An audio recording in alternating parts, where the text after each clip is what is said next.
All right, guys, welcome to episode 105. We're going to talk about how to get started in just everything. Wow, slow week. Yeah. not a lot going on. Yeah, I know. Aside from, let's see, the United States had a beautiful, what was it, quarterfinal? No, not quarterfinal, round of 16, that's what it was. Beautiful display out there. So all the soccer fans, I'm sure, are upset about that. And then you got the World Cup, but we're not here to talk about those two things. So. You got the tour, though. Yeah, yeah. Where to start? Well, let's just say that congratulations to Tade for yet another Tour de France victory. Yeah, barring him having a catastrophe. Yeah. I think he's got this, he's looking like to be the strongest rider. Yeah, it's one of those things, like, there's a long way to go. You can't draw any conclusions, but my goodness, like, if somebody else, can somebody put up a fight? Like somebody, like anybody, somebody out there, like I thought Jonas might, but then when Tade pulls away, and it was at stage 3, pulls away, like is anybody going to put pressure on this guy? Gifts his teammate. Which, you know what, that's a hell of a teammate, man. Yeah. So hard not to like Tade. No, it's not. Yeah, he's just dominant. Yeah. Again, it just seems like, just from watching the first couple of stages, it's just like the other teams. I don't know if what's going on in the team meetings, but obviously it's not, hey, let's attack Tade every chance we get. Right. It seems like they're just waiting for, like, the perfect moment. Like, we're going to attack him on the Glibier, or we're going to attack him on Alpe d'Huez. Yeah. And it's like, you don't think that Tade is going to go, his team's going to go, we're going to be attacking on the Glibier. Yeah. We're going to be attacking on the Alpe d'Huez. And it's like, you got to, like, take the small wins, get those little victories, and then paper cut this guy. Yeah. And I mean, you're not going to get one big chop on Tade. No, I don't think. No, and again, we don't need to break the whole thing down. There's plenty of podcasts and places out there to do that. What do we know about bike racing? But exactly, but the reality is from our armchairs. And that's right. The back of the pack. Yeah, we know what's going on. Hey, you guys up there need to go faster. Yeah, go faster up there.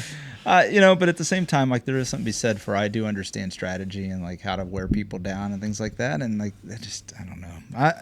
I'm still looking for two teams to sort of join forces, because I think you're talking about. So I don't think you can go team v team against Tade. I mean, against UAE. You got to remember, Tade won almost all of his tours without a team. Like, he really didn't have. He had a couple of strong guys around him, but he didn't really have a full team. Yeah. Last year and this year, I would argue he's got probably the best team in road racing around him, and especially when you look at, like, this year, Jumbo doesn't have Wout van Aert, and Wout last year was nowhere near what he had been previous years. So without somebody like that, like, they're just I mean, they're a good team, but they're not Tade level, not UAE level. Yeah. So. I don't think you can go team v team against UAE. Gotta go 2-on-1. Yeah, you're gonna have to. I think the directors sportifs need to be knocking on other directors' doors and going, "Hey, you guys want to team up today?" Let's tie this back to local stuff. Yeah. Looking for some teams that are going to go out there and race for this final gravel cup here. You got Trevor out there just coming out of darkness and just slaughtering everybody. Well, he's always up there. He is. He's such a strong rider. But he just all of a sudden, man, he's got something figured out. It's going to take two teams to take somebody like him down. I'll tell you that. Yeah, he's not going to go quietly into the night for sure if he can help it. Oh, that's good stuff. But but anyway, yeah. So you want to talk about how to get started? Like, how to start? How to start? Let's start with gravel. How do you start in gravel, oh my Danny? gosh. Well, if you're like some of us, you got a poor judgment in who your friends should be. Yep. and you allow them to talk you into, you should get this thing. It's like a road bike, except you ride it on not road. You ride it on gravel. Yeah, and you get to go slower.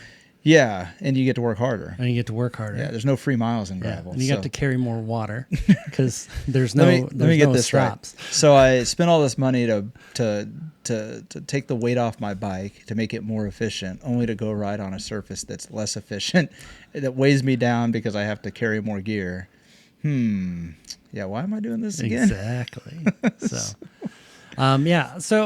I always get asked like, kind of like, well, why do you do that? Why do you, and I can't really answer the why, but I can answer the how do you get started, And I think the best thing you can do is, one, don't spend a lot of money on the bike, because you don't know if this is for you. If the idea of suffering for hours on end doesn't appeal to you, then you're probably not going to like gravel. See, that's an interesting way, because I look at it a little differently. I'm one of these folks, and right or wrong, this probably explains a lot about why I'm not retired.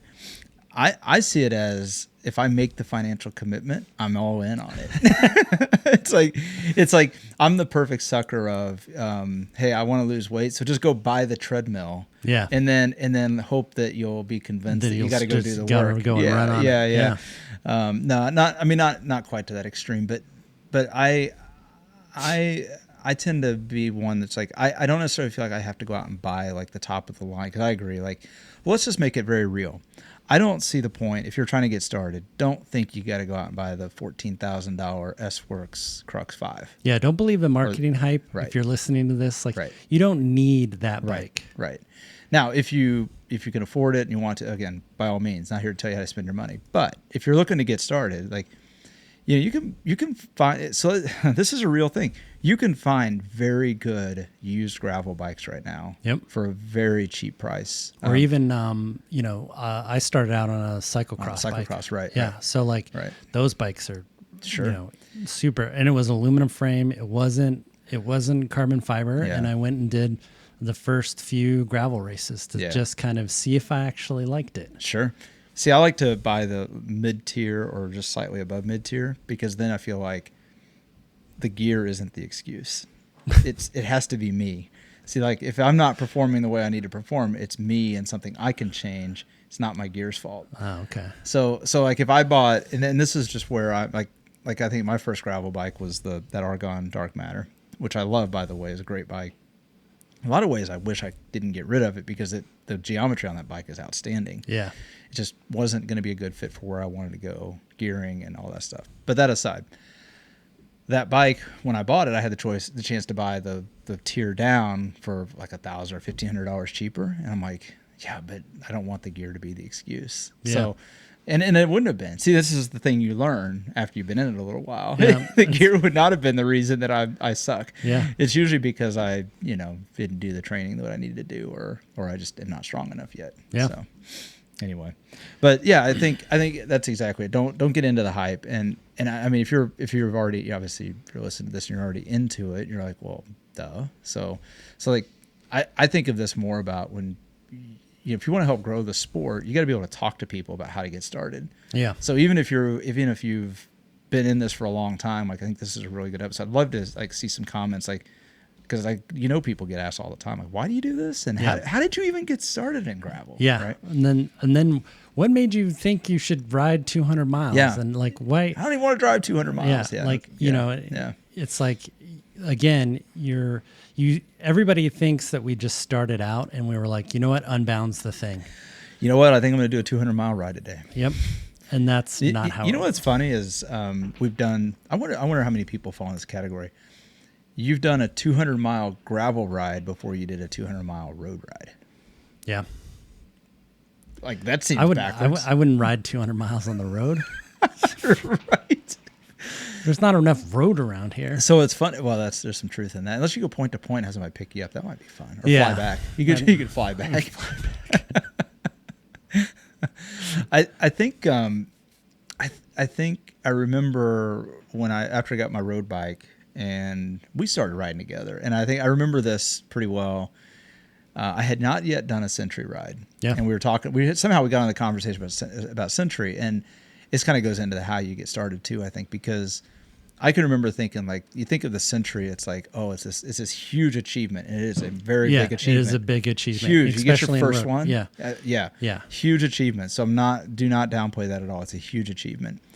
But I can remember when we were talking, it's like, hey, if you can ride 60 miles, you can ride 100 miles. Yep. Because once you sort of cross that 3-hour mark, that where your body has to switch over and really start using the fat stores a little bit more and not relying on glycogen as much, and you have to eat, you have to have nutrition, or else you go, take a ditch nap. Like, you can do the 100 miles, right? And I can remember talking about this, like, well, if you can do 100, let's just do a 200, right? And it's like, yeah, but why? Why would you want to do that?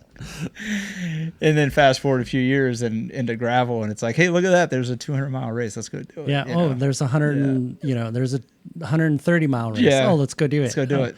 There's Pony Express, 120 miles. Let's go do it. But I think there's something about the draw of gravel with the scenery and the fact that you're not on standard roads. You're 99% of the time you're not riding roads that you would typically drive on. Yeah. So, and I always tell people, like, the bike is probably the best way to see the country. Yeah. Like, could argue a motorcycle too, but yeah. Well, I feel like with a motorcycle, you kind of got to watch out more. The speeds are a little bit higher. Yeah. You have to pay attention a little bit more. And stuff kind of rolls by a little bit faster at like highway speeds. Yeah. And then just walking or hiking, it's like, forget that. Right. I hate to walk. It's the worst. Yeah. See, I found myself wanting to get more into hiking, but that's only because of the trips out west. And it's like, okay, when you get out there, like, you could see wanting to hike, and like, so that's a whole other topic for another day. But yeah. Yeah. I think the best thing too to get started is, don't really spend a lot of money on the bike. The bike is just, you're going to see if you like it or not. That's true. Now the shoes, probably like you need to be comfortable. You need to be comfortable. The saddle, you want to make sure you spend good money on a saddle, because a saddle that's not comfortable, it doesn't matter how many miles you're riding. That's right. It's not going to be great. You're going to hate every minute of it. Yeah. You'll be lucky to get 10 miles on a bad saddle. Yeah. So. And then, helmet, that's a personal choice, but I usually try to go towards like more vented. Yeah. So that you just stay cooler, and the cooler you are, the kind of happy you are. Sure. I find myself getting pretty miserable when it gets hot out. So it starts to shut down. Yeah, it just starts to shut down. So spend money where it kind of counts, especially like the contact points of the bike. But as far as the bike, you just kind of want to, like, you don't know if gravel's maybe you just like road riding, or you're like, what, I like the off-road part or the on the dirt part, but I'd like suspension and chunkier tires. Then you're going to mountain biking. Sure. So, but at least you're not down like 14 grand in a bike and then trying to offload it. Yeah. Yeah. Cause that's the thing. Like I said, you can buy used bikes relatively cheap now. And the flip side of that is it's hard to sell used bikes and get much money out of them. Yeah. And they're just a lot like cars, because once you roll them off the lot, they are not worth a lot. Not worth a bit. And I think too, I think most, I'd be interested, we might have to do some like surveying on this, but I'd be curious. I bet most gravel cyclists came from another sport. Yeah. And not road cycling necessarily, but just came from another sport. And we talk to people all the time that cross over from triathlon. They've done Ironmans. They've done all the big stuff, right? And then they're like, but my knee started hurting. We were just talking to somebody at Rock Ridge about that, I think. And I think that's a real thing, like, and I think that also explains why gravel cycling tends to have an older crowd, is because people are rolling off of other sports, you know, old and decrepit and, breaking down. And they're like, I don't want to ride on the road because, it's too much traffic. It's too dangerous. It's, and it can be, for sure. I've ridden on the road for, a lot of my life, and it just, every year, it seems to get a little bit more spicy. Yeah.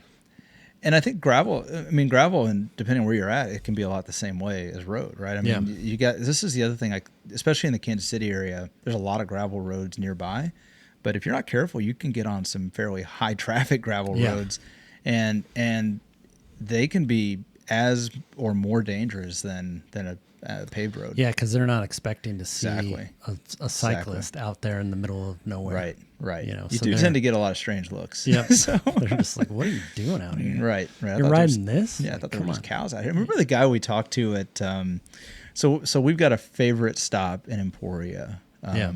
You want to name it? The little restaurant? No, not Chiba Hut. It's what? Where did that go? It's Doobies. Doobies at Chiba Hut. Yeah, Chiba Hut's the other one. I don't even know what you're talking about. Yeah. It's kind of the same vibe as Doobies, but like, Yeah. the Maybe sandwiches aren't as good. Did you have some Doobies? Is that so Doobies is a favorite stop, and we love that place because it's classic, like grease food. Yeah. It's good. Burgers are good. The cheesesteaks are good. Yep. And we were talking to, there was a local there. We were there just this last for Unbound, and the local turns around and he tries to get our attention. It's him and his son, old man and his son. Yeah. And they'd been out probably working. They were like doing landscaping. Yeah, and stuff. they were out working. They were more dirty than we are coming off of gravel rides. Yeah, like they were working hard. Like these are, and it's like, so these guys are just like nice as could be, salt of the earth people, and they're just like, so you guys doing that race down here? Yep. We sure are. They go, sure. What was it he said? He goes, I don't even want to drive my truck through the Flint Hills because I'm worried about flat tires, and you guys ride a bike through there? It's like, yeah. I'm like, yeah, it's pretty. And he's like, yeah, it's pretty from my truck too. Yeah, exactly. But it's just funny because like these are people that understand the challenge of the terrain and how brutal it is, because they work in it, they live around it, they deal with it every day, and then we're out there for recreation. Yeah, basically. they're like, you vacationed here, right? Like, yeah, yeah. So back to like how to start, you need to probably like realize, just acknowledge up front that you might just be a little off, and that's okay. That's okay. Good. It's a good thing. I always say like to lean into that. Lean into it. Yeah, just lean into that. The fact that you're just a little bit different than everybody else. Yeah, and that's a good thing. I mean, that's what I love about the sport too. Is we've both been around road crowds, like road only crowds, and the triathlon community, which is very strong. Running community is very strong, and both all those communities have their own uniqueness to them and their own sort of vibe, if you will. Yeah. But there's something about graveling community that, and I know we get into this whole spirit of the gravel thing, and all. It's not about that so much. Like, yes, that's probably how people surmise it, but I think it's more about there is something very welcoming to the community that's different than the other sports that are. Yeah, they don't really care about like what distance you're doing or even if you finish the race. Right. We're there's just a respect for the challenge, I think. Yeah, there's the respect for just showing up and giving it a go. And some days you got it and you come out unscathed, and some days you double flat and you got to get picked up. That's right.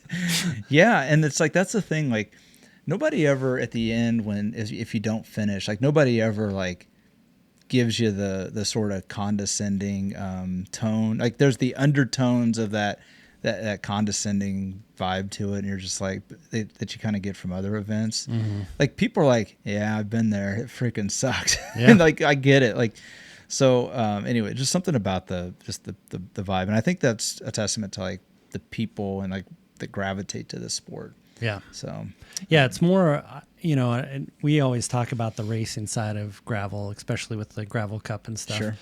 But it's more about just showing up for the challenge. Yeah. And again, regardless of the equipment. Yeah. Yeah. No, it doesn't matter if you do it on a store-bought Huffy or right.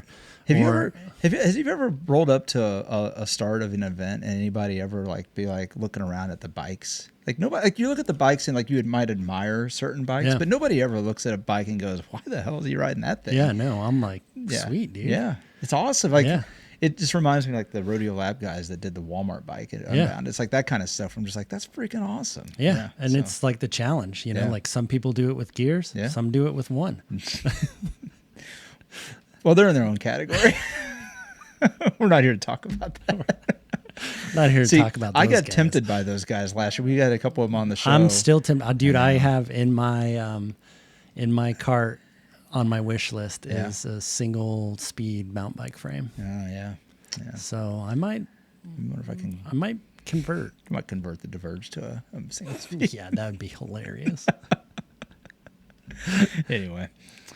Yeah. So anyway, yeah, I definitely think that again the whole why behind this. I mean, people ask like, why do you do it? I don't know. I have struggle answering that question too. Sometimes. I do too. Again, I can't say the why, but like once you do it, you either find out that you love it or it's not for you. Yeah. I know people that are just like, you know what, I'm not doing the long distance. They're right. like, no, that's not for me. And I'm like, I'm good for you. Yeah. For figuring that out. I wish I would figure that out.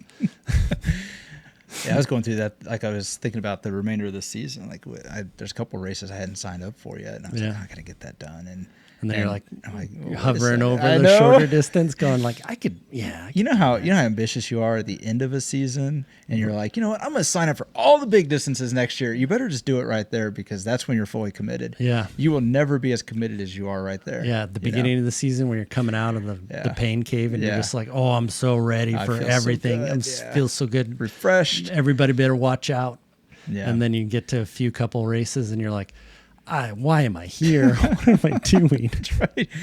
So that might go into another phase of this conversation, because I think a lot of people put a lot of thought into, maybe too much thought. They overthink what it takes to really get started in gravel riding in general, and then like, oh, well, do I need to structure my training different? What do I need to do? It's like, no. It's not a lot different, really. The biggest difference is just get on there and freaking do it. Yeah, go to a gravel road and ride down it. Yeah. See what happens. Yeah, and that's the other thing too, is like, try variety, because if you're the unlucky person like we are sometimes, where you live in a fairly populated area, and they tend to put fresh gravel, or they grade it frequently, where there's chunky gravel. Yeah, or gravel that's kind of absorbs the tire a little bit. You're just like you can find yourself on some pretty gnarly stuff quick, and you're just like, man, I don't think I like this anymore. But then you go to another road where it's just champagne, and you're like, yeah, this is freaking awesome. Yeah. So try some different stuff. Yeah, definitely get out there and try it. It's all about just the adventure, I think, is the beauty part about gravel. Is like, you don't even have to race, man. No. You just show up and enjoy the ride, and just go. Just make a little adventure out of it. I wonder if that's like another phase of gravel that is coming down the horizon, is more of the adventure route stuff. Like, because you think we were talking last episode about race directors. Kind of, I think there's this pressure on race directors to throw the loop-de-loop in, where it's like, yeah, you didn't have to do all that. Like, you could have just sent us down a normal MMR road, not the rutted out one that you found that Farmer Joe decided to tear up with his tractor last week. I mean, I think there's something to be said for the sport. The sport is somewhat split, right? There's the racing side of it, which I think is gaining a lot of traction. I think, well, it has been, so I don't think that's profound to say that. But I mean, it's like, it really is. 'Cause like, look at how bikes are being designed. The bike market will tell you a lot about where the money's getting spent. Yeah. And every bike that was a cyclocross styled frame is now being marketed toward a gravel frame. Yeah. It tells me that cyclocross is probably a little bit on a decline. Not because there's anything wrong with the sport or because people don't like it. There's a lot of people who still do it, but it's being marketed more as a gravel focus. And I think people are spending their money toward race style bikes. Yeah. And just a few years ago, what was it? It was being geared more toward endurance adventure style bikes. Yeah. That was sort of the entry point into gravel, was welcome to the endurance frame. That's why the Diverge was so popular for a while. Like, Boswell won Unbound on a Diverge. All of a sudden, that's one of the hottest bikes that you could get. I mean, I bought one. So not that anybody's basing their buying decisions off what I buy, but the point is, like, you kind of, it gets coined as the adventure bike. Yeah. And a race bike. Yeah. But it's not. It's just an adventure bike. Right. And I wonder if it's going to swing towards that side too. There's going to be kind of this split where it's like, because I tend to agree. I think there's a chunk of people that, like, I don't give a damn about the race side of it. I'm not here to try to punish myself all day long. What if I just want to go ride and enjoy the view? Yeah. And I feel like there's got to be some market segment for events that do that. Yeah. I think that's pretty much what, like, most of us who started gravel was like, oh, the adventure part of it is like, oh, I wonder if we can ride from this town, this gas station to the next town and that gas station and see what kind of roads we can go on. Exactly. And then we'll go to the next town and maybe it's got a gas station or a little corner store or something like that. Yeah. And it was a lot more adventure to start out with. And I think, there's still elements of that in the local gravel scene, but like you said, like the racing part too, I think it's definitely like dividing the whole feel of it. And I'm not, saying the spirit of gravel or anything like that, but I think the racing side is just, anytime you put a number on and you time somebody from start to finish, it's competition. Yeah. So I think that was inherent in any gravel event now. There's always going to be the racing side, but I think the good thing about gravel is it's really holding to the adventure side. Did you see the Unbound YouTube video that just came out? It was like the long road home, I think it was called. It was like the 20-year recap. First of all, the team that did that video did a phenomenal job, I thought, with the production of it. It's a great video.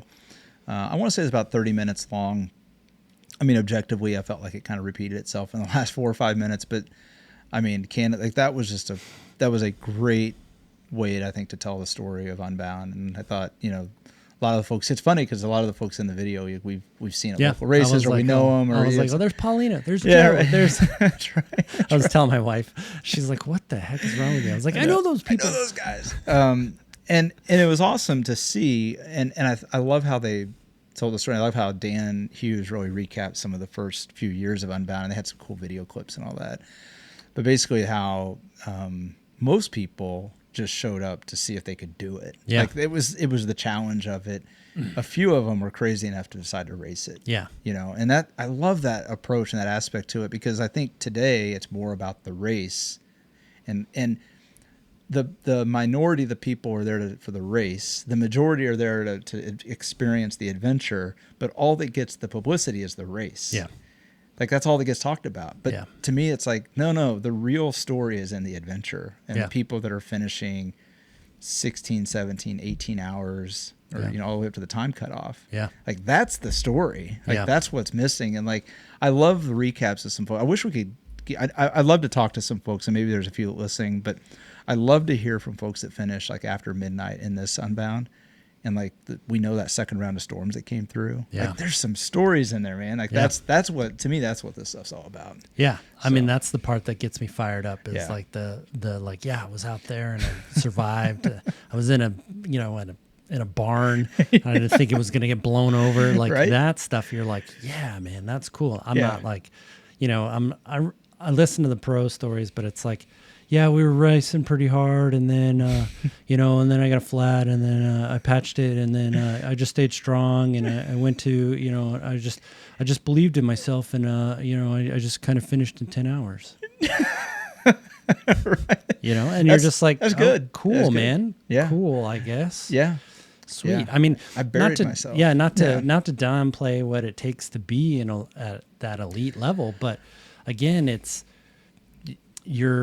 But you know what's missing from those? You're not, you're just like you're racing. You're not the adventure part, Well, and I think most of those guys, I'll tell you too, they're riding so hard they don't know what's going on. Yeah, they're not paying attention to what's going on. Yeah, one of the things that my wife asked me, she's like, well, you gotta love the views and stuff when you're racing. I'm like, oh, when I'm racing, I don't see anything except for like the numbers on my head unit and the wheel in front of me. Right. That's it. Like that's all I can see because everything else is black around me because I'm just holding on for dear life. Remember we rode, was it Rock Ridge last year? We rode and I think we both decided to sit up at one point in that race, and it was like. Yeah, because it was right around Little Egypt when we rode that, and it was like, oh, that's what this all looks like. Yeah, like we've been out here how many times, and I couldn't tell you what any of it looked like. Yeah, I couldn't. Yeah. We've been out there so many times, and like we looked around and we're like, oh, that's nice. This is really pretty. Yeah, I should do this more often. Yeah. So, yeah, I mean, some of it is lost, especially on the racing side for sure. Yeah. So, yeah. But the other part, like. The other thing on the other side of this too is, how do you get started with the triathlon, Danny? Oh, well, again, you got to have a poor selection in your friends that decide to say, hey, you should try to come swim. Like, I don't know how to swim. Well, I know somebody that could teach you, and then no. But so that's a good one because I didn't even have any ambition of doing a triathlon. Before late 2022, I want to say. Yeah. We kind of talked about it a little bit, and it kind of the thought started going through my head, and you know what it was just watching some of the finish line videos of people finishing Ironman, full Ironman. Yeah. And it's like, that's pretty awesome. Like if you've never done it and like you see the emotion, like the raw emotion of people crossing for the first time. It's a huge day. Oh yeah. Because again, I think, and this is why I kind of relate it to like Unbound or something like that. You line up to the start and you don't know if you're going to finish. That's the truth. You've trained countless months, hours and hours. You've put a lot of money and time into the sport that you're doing. Right. And you could not make it. And 99% of the time, it's not going to be because of anything with the course. It's going to be your body. Yeah. Which is ironic because on the gravel side, 99% of the time, it's probably going to be course or equipment, not your body. Yeah. If you know what I mean? Like it's so wild how that's different like that. But in any case, the other thing is I had done, I would say I'd done some running, a decade before, and I really did enjoy running when I was in it. Now, it's like anything else, you step away and you come back, it's hard to get started again. And I wasn't really much into running anymore, but loved the cycling side of it. And I was like, well, I can get back into running. And so like in 2022, that summer, I think we had talked about I did a half marathon. That's right. Yep. I did a half marathon and signed up for that one. And so it was like, okay, I'm kind of back into the running side. And I'm like, you know what? I don't know how to swim though. That's the problem. And that's like, once you kind of put the pieces together, like, you know what, once you start to kind of believe that you can do it, it's like, I think I should go ahead and do this. And I mean, that's how I got started. It was just like, hey, maybe I saw those videos. I thought, how cool would that be to like experience that? Yeah. Like that feeling of finishing such a massive day. Now, what I did not know is the amount of time it was going to take.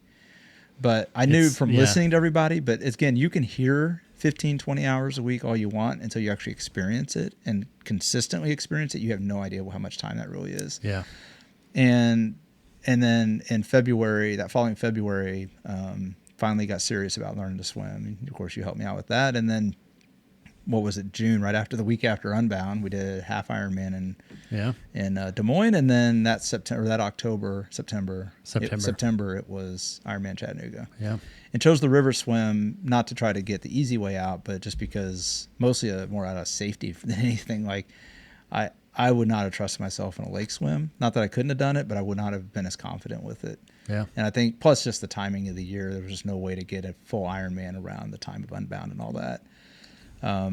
But I will tell you, it was all those videos. If you've never done an Ironman before, all those videos and the emotion you see, it's real. It's real, especially on your first one. I can't speak to a second one, but I can tell you for the first one, it's real. Yeah. So good stuff. Yeah, I always tell people that want to get started with triathlon, I always tell them like go to your local masters club, swim club. You don't have to be a master like skilled swimmer. Sure. You can just swim. Yeah. If you can swim a length of the pool, masters only means older than 18. Right. It's not like cycling masters, where you're older than 55. Older than 55. Yeah, right. No, it's it just means that you're older than 18. Yeah. So you're not going to be on a teenage club team that they're going to just wipe the floor with you the whole time. Sure. But you'll meet people there. You'll swim. There's usually a coach on deck, give you some pointers, help you swim better. You'll start to come around. You'll get the camaraderie of swimming in a group and getting pushed. And I think swimming, as far as like, as a group kind of effort, you get better swimming with faster people. Yeah. Because they push you to swim faster. Right. The same thing with, you get better cycling, you get better at running with when you run or cycle with faster people. Right. So just getting out there, and I always say the swim, because the swim is always the most daunting for most people. Well, unless they came from a swimming background, then they don't really care. Right. Like if they come from a swimming background, then they're like, how do I bike? Right. Yeah. And I think most of the people listening to this are going to be in that category of, maybe I swam as a kid, but not really something I've done. And I sure as heck don't think I want to do a 2.4 mile swim. Yeah.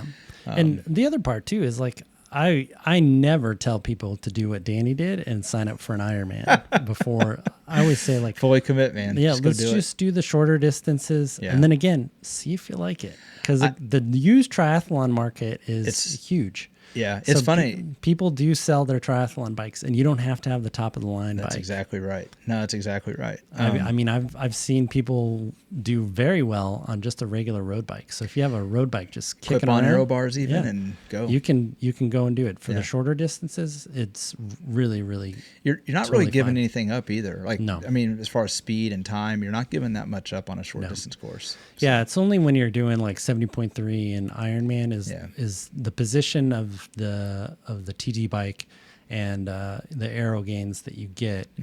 That's when you're going to save minutes, and then it's not really that you're saving anything on the aerodynamics. You're saving your legs. I was going to say the position of the bike.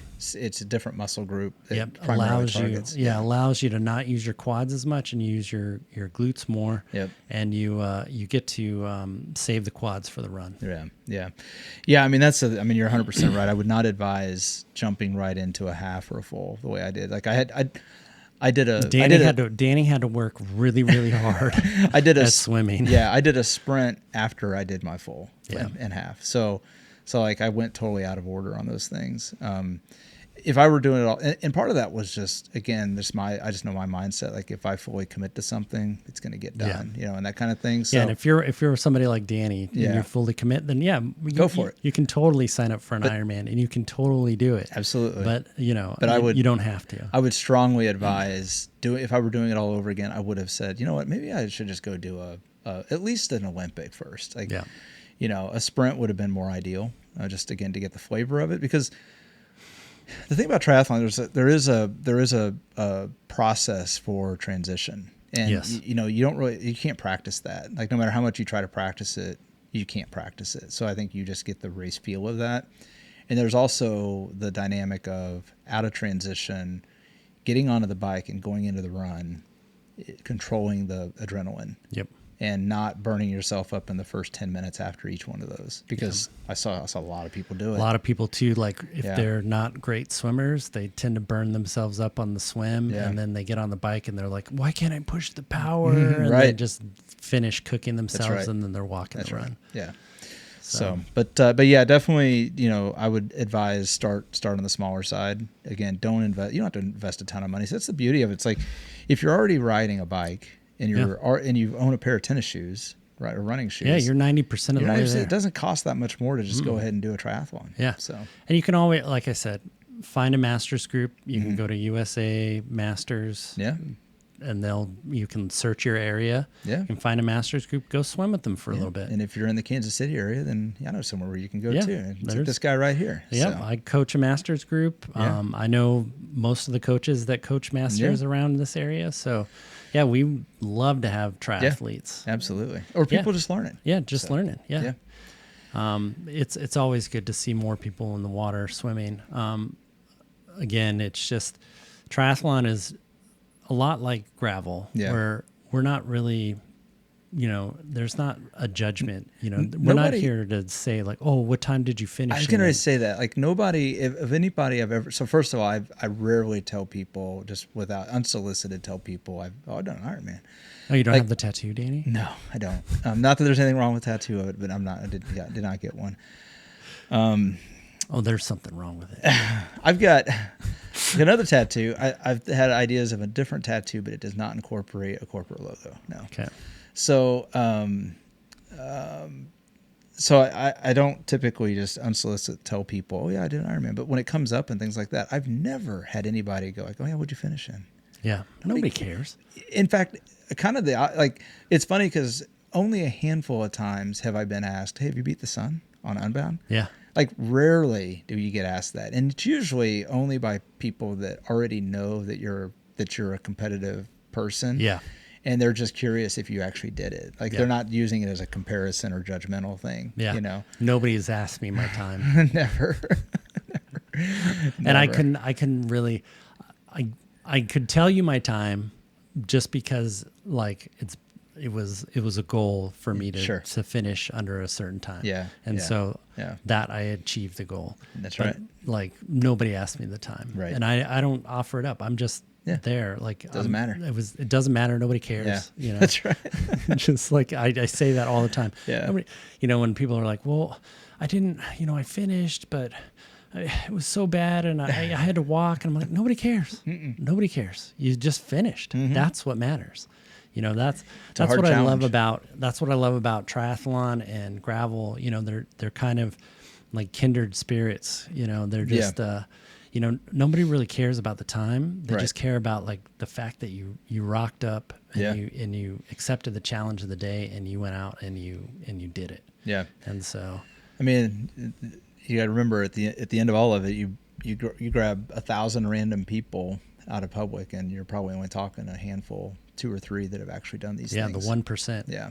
So yeah, it's just one of those things to just get out and do it. You know, if you're toying with the idea, the best thing you can do is just go out and do it. Yeah. Start showing up to places where, you know, ask your cycling buddies, hey, have you ever done this triathlon thing that, you know, these crazy goofballs are talking about? Right. Especially that Ginger.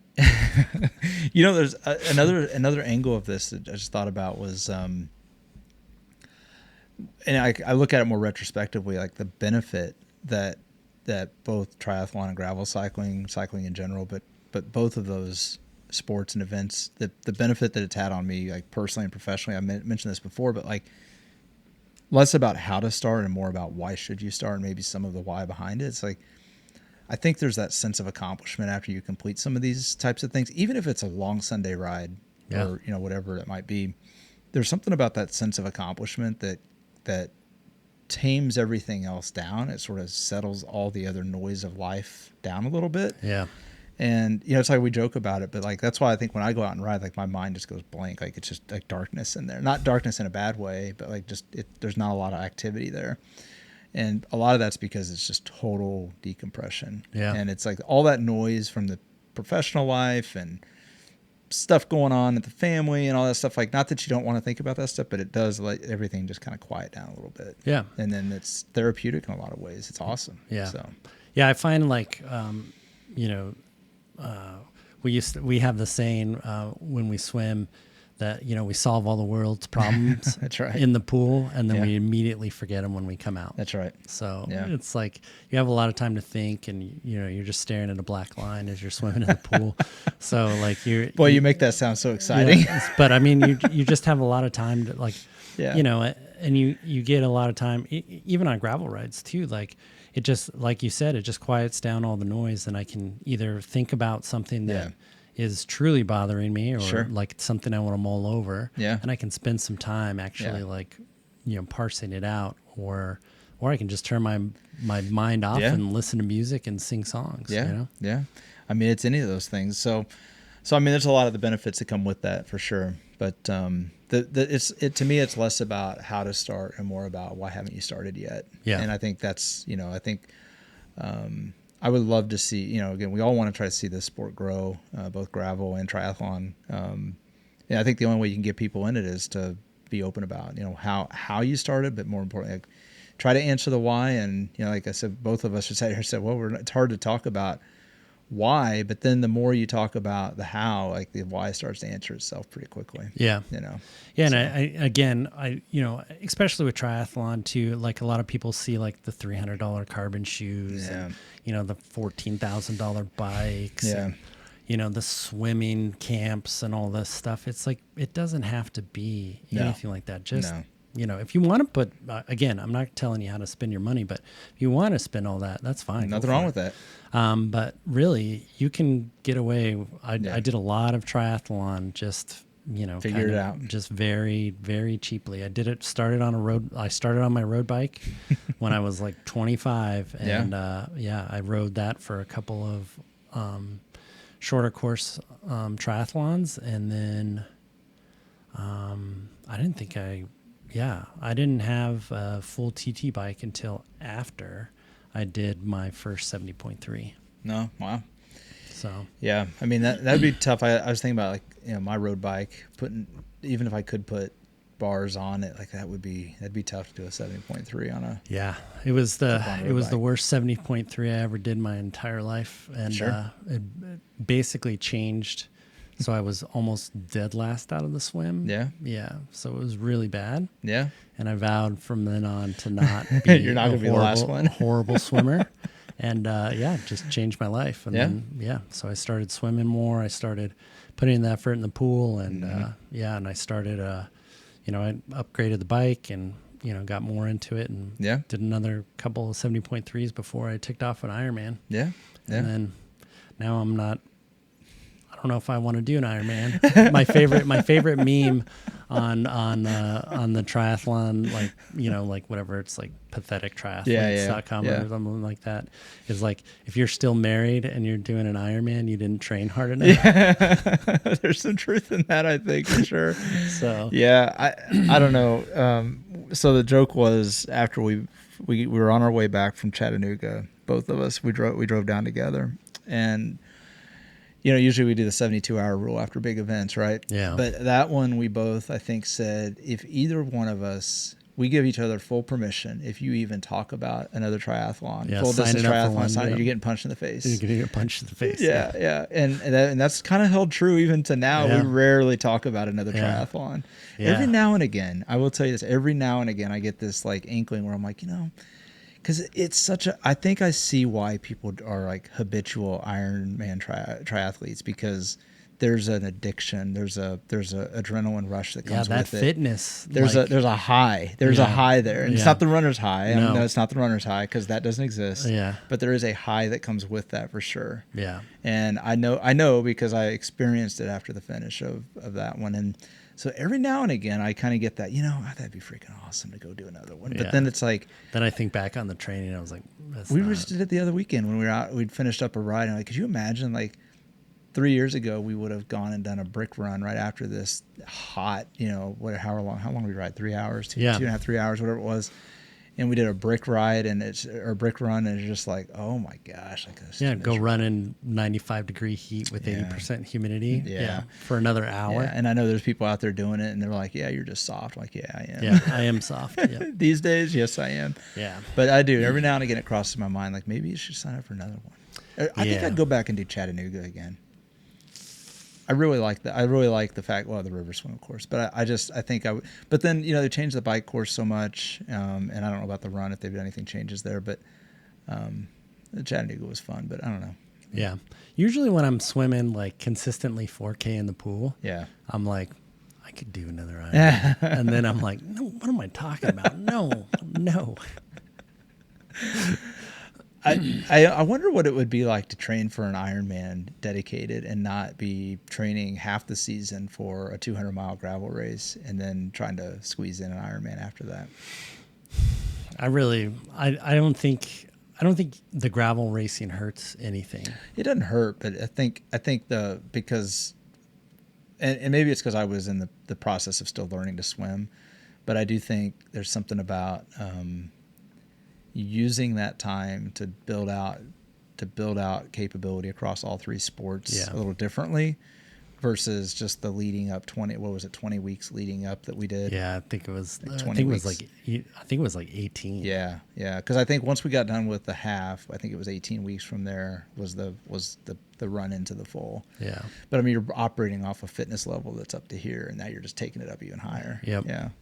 So, but yeah, the fitness, and remember the first ride, sorry, we're going to drag this out, but the first rides after Ironman, when we got kind of recovered like 2 weeks later, and like how easy it was. We went and did Bad Astra, and it was like, I think we did the half, and it was only 50 miles, and it was like, oh, I just got warmed up. I know, right? And then how easy power was to come by, like, oh my gosh. So anyway, that's what I mean. The fitness is great. You got to love it. Yeah, I can definitely see why people get addicted to that kind of stuff. Yeah, so. But it takes a lot of work.